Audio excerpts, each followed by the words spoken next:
Hello and welcome back to my channel. So বহু দিনৰ মোৰ আকৌ এটি কাৰেণ্ট এফেয়াৰ্ছৰ ভিডিঅ' লৈ আহিছো আপোনালোকলৈ। So আগতে মই যেটো প্যাটাৰ্নত কাৰেণ্ট এফেয়াৰ সেশনবোৰ কৰিছিলো এতিয়া অকমান ডিফাৰেন্ট প্যাটাৰ্ন এটাত কৰিম।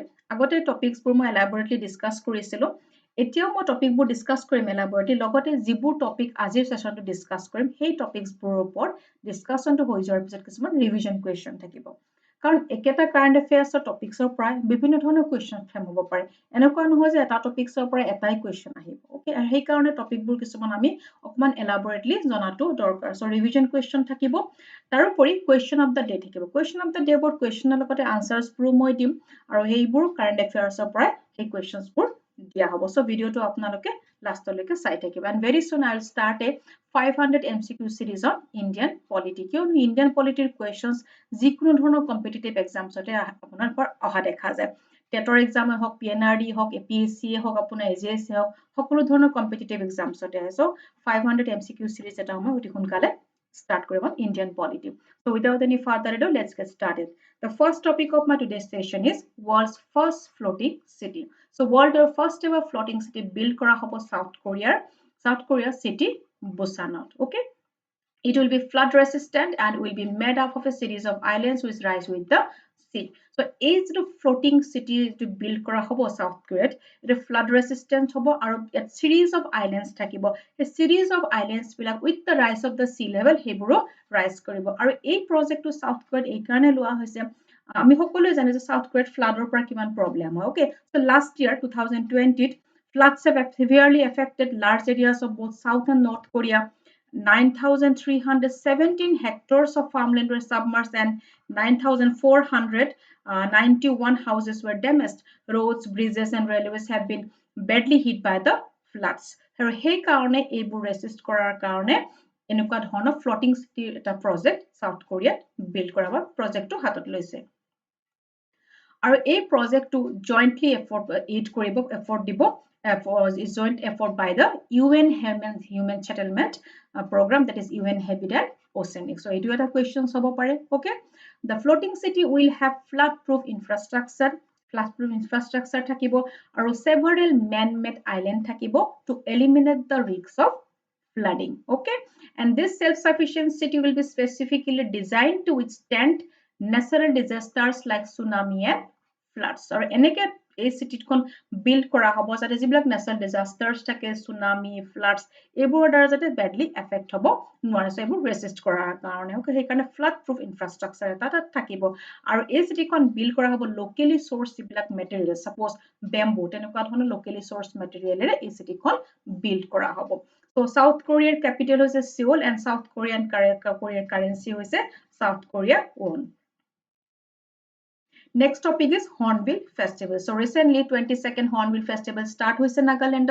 10 dinia program hoy December 1st পৰা start hoise aru December 10 লৈকে চলিব 10 days festival hoy okay aru Nagalandot hoy Nagalandor Kisama okay aru ei 22nd edition to inaugurate korise the governor of Assam and Nagaland Professor Jagdish Mukhi. So ekhine eta kotha monot rakhibo Professor Jagdish Mukhi is the 30th governor of Assam and 20th governor of Nagaland. So itu question frame hobo pare okay tenika position bur kudhe ketiaba our Hornbill Festival Festival of Festivals bulio jana jay and is also known as Dhanesh Bird Festival. So Hornbill Festival nidi pele common confusion eta create kora kane Festival of Festivals naam to di dibo pare okay our first Hornbill Festival held hoisile December 2000 and this is the biggest cultural extravaganza of Nagaland and the festival is celebrated in Nagaland to encourage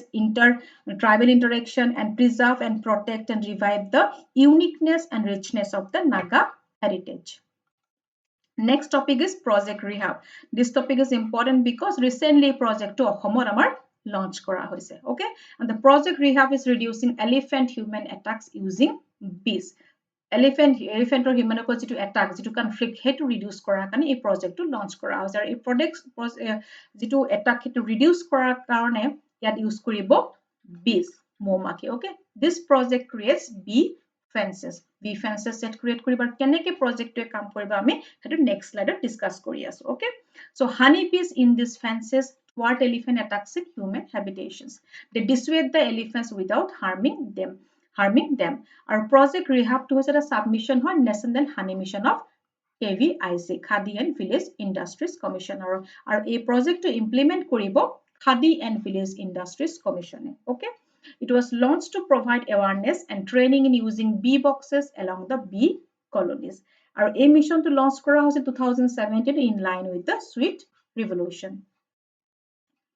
First, a project to launch kora hoisil Karnataka. Karnataka jetia khub bhaldore success hole project to, then it is to be launched in West Bengal, Odisha, Jharkhand, Chhattisgarh, Tamil Nadu, Kerala, আৰু এতিয়া আমাৰ অসমতো এইটো recently launch কৰিছে। তো তেনেকুৱা ধৰণৰ আমি বহুত ইনসিডেন্টস পাই থাকো, হাতী কেনেকে এটাক কৰে, মানুহবোৰ মৰে, ঘৰ দুৱাৰবোৰ ভাঙি দিয়ে, হয়নে? Now, how does the project work? So, a project to under bee boxes বোৰ প্লেস কৰা হ'ব মানুহৰ ঘৰবিলাকত, premises of human habitation. They are placed as a fences. Fences হিচাপে place কৰা হ'ব। 15 to 20 bee boxes are placed around the habitation that is to be protected. Okay. The buzz of the bees irritate the elephants the most. মৌমাখি যিটো গুণগুণনি, okay, সেইটো খুব irritate কৰে. They feared that the bee honey bees might sting them in their trunks and eyes. তেতিয়া ভাবিব ভয় খাব যে মৌমাখি ওচৰতে আছে, so মৌমাখিবোৰ আহি পেলাই কামুৰিব। And therefore they do not walk ahead of the box. That is, box বোৰ পাৰ কৰি নাযাব।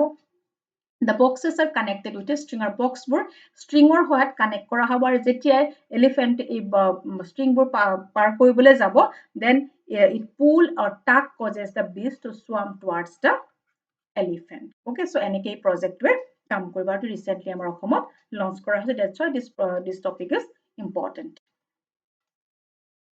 Mahaparinirvan Divas.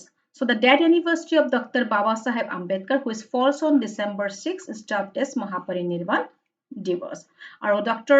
Ambedkar, the death anniversary kyo Mahaparinirvan Divas hisabe celebrate kora hoy. Okay. So Dr. Ambedkar dies in a few days after completing his work, The Buddha and His Dhamma. So etu monot rakhibo, The Buddha and His Dhamma. এখন কমপ্লিটৰ কিছুমান কেইদিনমান পিছত তেখেতে ঢুকাইছিল। তেখেত বুদ্ধিজমলৈকে convert হৈছিলে 14 অক্টোবৰ 1956 তেখেত নাগপুৰত। Okay, and these supporters consider Dr. Ambedkar as their Buddhist leader. আৰু supporter বিলাকে Dr. Ambedkarক তেখেতসকলৰ Buddhist leader হিচাপে consider কৰিছিলে। Also, he was considered as a Buddhist guru for his contribution to the eradication of untouchability. Thus, Ambedkar's death anniversary is marked as Mahaparinirvan Divas. আৰু Dr. Babasaheb Ambedkar তেখেতে আমাৰ ইণ্ডিয়াৰ highest civilian award লাভ কৰিবলৈ সক্ষম হৈছে, it is Bharat Ratna. তেখেতে ভাৰত ৰত্ন পাইছিল 1990। Now the revision questions. যিখিনি টপিকস আমি ডিসকাস কৰি তাৰ ওপৰত কিছুমান কোৱেশ্চন থাকে, কেনেকুৱা ধৰণৰ কোৱেশ্চনস আহিব পাৰে। Okay, so which country is developing the world's first floating city along with UN habitation? Option is so South Korea, বা South Korea কোনখন চিটিত হ'ব? চিটি বুসানত হ'ব, নাইবা এনেকেও আহিব পাৰে যে এইটো ফ্লোটিং সিটি প্ৰজেক্ট, এইটো কাৰ জয়েন্ট এফৰ্ট হয়? So UN habitat question is কেইবাটা কোৱেশ্চনস ইয়াত আহি যায়। Okay, so Hornbill Festival is celebrated in which state? Nagaland. কোনে inaugurate কৰিছিল? Professor Jagdish Mukhi. Professor Jagdish Mukhi is the 20th governor of Nagaland. এনেকুৱা ধৰণৰ question কেতিয়াবা আহে। And 30th governor of Assam. Okay, and which festival of Northeast is known as Festival of Festivals? So Hornbill Festival. Recently, which state launched Project Re-HAB? So Assamot recently আমাৰ launch কৰা হৈছে। প্ৰথম ক'ত launch কৰা হৈছিল? কৰ্ণাটকত launch কৰা হৈছে। আৰু এই প্ৰজেক্টৱে কি ইউজ কৰি পেলাই যিটো এলিফেণ্টৰ এটাকে ৰিডিউচ কৰি, it is the bee fences create কৰি পেলাই কৰিব। Okay, in which state Project Re-HAB was first launched? As Karnataka. The death anniversary of which leader is observed as Mahaparinirvan Divas? So Dr. Babasaheb Ambedkar. So ekhini asil amar revision question. Now the questions of the day. The first question is, what is the word of the year as per Collins Dictionary? So NFT, short for non-fungible token. Which schemes provides 5 kg grain per person per month free of cost to all NFSA beneficiaries? So the Pradhan Mantri Garib Kalyan Anna Yojana. Third question, as per the National Family and Health Survey, there are how many women for 1,000 men in the country 2019 to 2021? So 1,020. Who will be appointed as IMF's first Deputy Managing Director? The Chief Economist of the International Monetary Fund, Geeta Gopinath will be taken up as a new role as the first Deputy Managing Director of IMF. Very important question. Which country was recently become a republic? So the answer is Barbados. Okay. So Barbados has removed Queen Elizabeth of Britain as the head of the state, and the Caribbean country formed the republic with its first ever president. Naam to monot rakhibo, first ever president Sandra Mason. It was a question, huh? Okay. When is National Pollution Control Day observed? So December 2nd. When is World Soil Day observed? December 5th. Who has topped the Fortune India 50 most powerful women list? Nirmala Sitharamanji. Top কৰিছে আৰু secondত আছে Reliance Nita Ambani.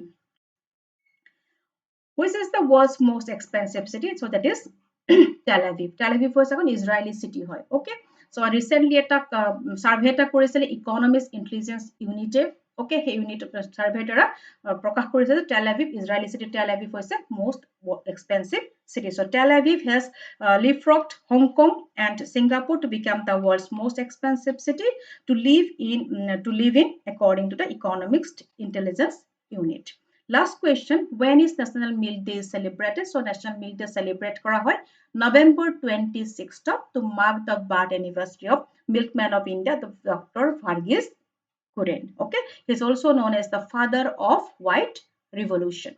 National Milk Day 2021 commemorates the 100th birth anniversary of Dr.